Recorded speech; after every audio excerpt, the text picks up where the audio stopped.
Nici moartea, nici viața.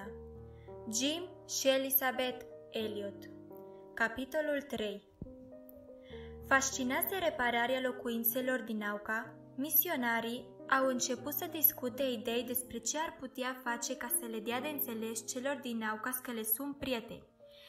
Ei știau că acești barbari erau periculoși și că deja omorâseră un număr de oameni. Este posibil să le dăm cadouri dintr-un avion? A sugerat cineva. Și, după un timp, poate ei ar aștepta cu nerăbdare vizitele noastre și am putea să mergem la ei ducându-le personal cadouri. Ideea a plăcut tuturor, așadar au decis să încerce. De-a lungul timpului, ei au aruncat daruri, lucruri precum articole vestimentare, machete, vase, mărgele.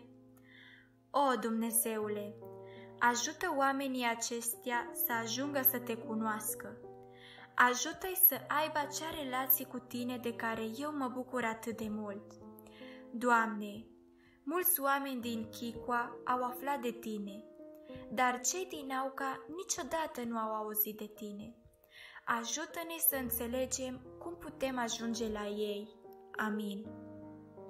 Într-o zi, spre bucuria lui Jim, Aucas le-au trimis câteva cadouri. Misionarii au simțit că este momentul să-i întâlnească față în față. Nate, pilotul, considera că pot ateriza în siguranță pe o plajă care fusese descoperită. Bărbații urmeau să meargă fără femei pentru această primă călătorie din cauza pericolului.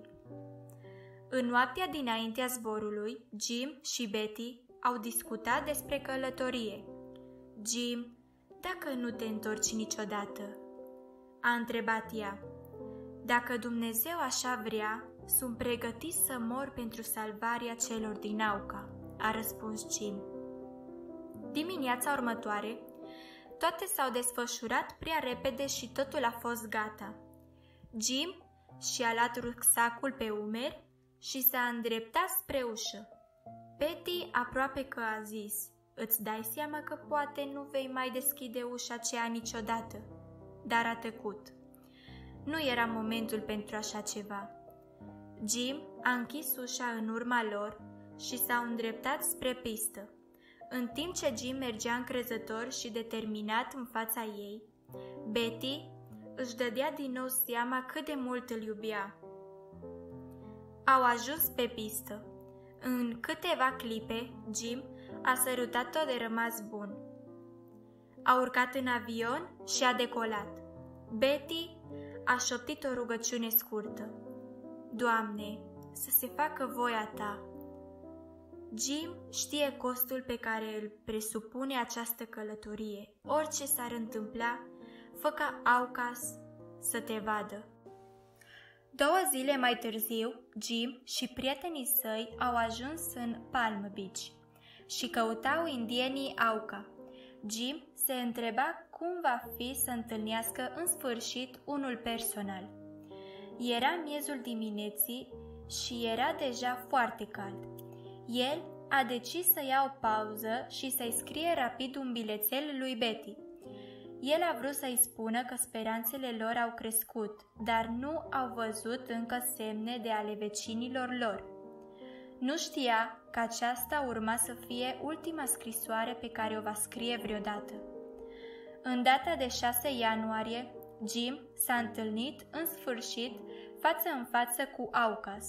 Le-a zâmbit celor 3 barbari goi care stăteau și se holbau la el și la cei 4 prieteni. A încercat să fie cât se poate de prietenos.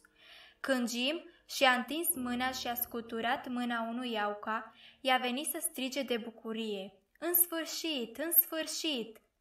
Auca și americanii se întâlneau. Își dorea atât de mult să împărtășească Evanghelia cu acești oameni Auca pentru a-i numi frații lor în Hristos. Știa, fără urmă de îndoială, că Dumnezeu avea un plan pentru acești oameni și avea dreptate. Totuși, Jim nu a putut vedea tot ce vedea de gând să facă Dumnezeu. 2 zile mai târziu, oamenii pentru care Jim se rugase atât de mult L-a ucis pe el și pe ceilalți 4.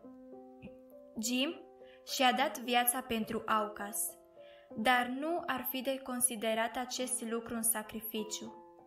El cunoștea dulceața dragostei lui Dumnezeu pentru el și a-L urma pe Dumnezeu fusese un privilegiu. După câteva zile de la aflarea veștii despre moartea lui Jim, Betty a primit în sfârșit bilețelul pe care aceasta i l-a scris în Palm Beach. Îi curgea lacrimi pe obraj în timp ce citea cuvintele lui. Poate azi e ziua în care îi găsim pe oamenii Auca, a scris Jim cu emoția clocotind. Printre lacrimi, Betty nu a putut să nu zâmbească atunci când a văzut cum semnase Jim biletul. Iubitul tău, Jim. O durea inima. Oh, Jim, a șoptit ea. Cât de dor îmi va fi de tine. Și totuși, suficient de puternică, în mijlocul durerii, a simțit pace. De-a lungul relației lor, Jim și Betty s-au angajat să îl păstreze pe Dumnezeu pe primul loc. Și acum, chiar dacă Jim plecase, Dumnezeu a rămas.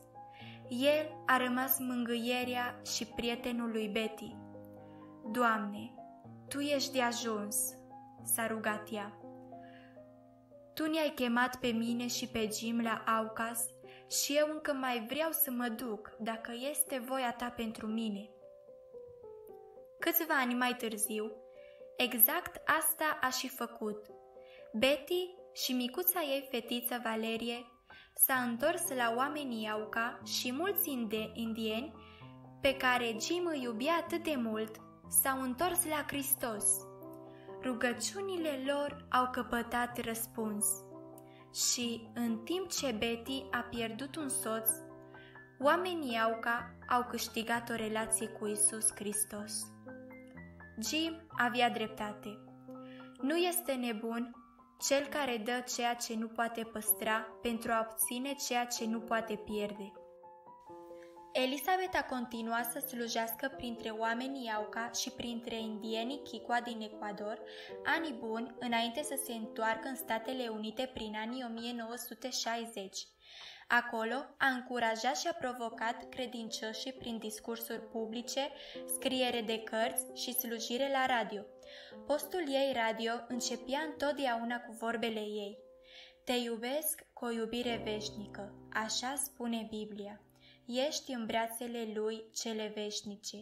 Aici este prietena ta, Elizabeth Elliot. Jim Elliot a fost un om care încă din copilărie și-a pus viața în slujba lui Dumnezeu.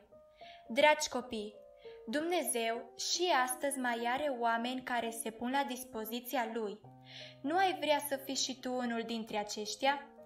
Tu poți să spui și altora despre Dumnezeu în casa ta, la școală, pe strada unde locuiești sau între prietenii tăi. Haideți să spunem împreună: Doamne Iisuse, te rog, ajută-mă să pot și eu să spun altora despre Tine și prin aceasta câți mai mulți să te cunoască pe Tine. Amin. Dumnezeu să vă binecuvinteze!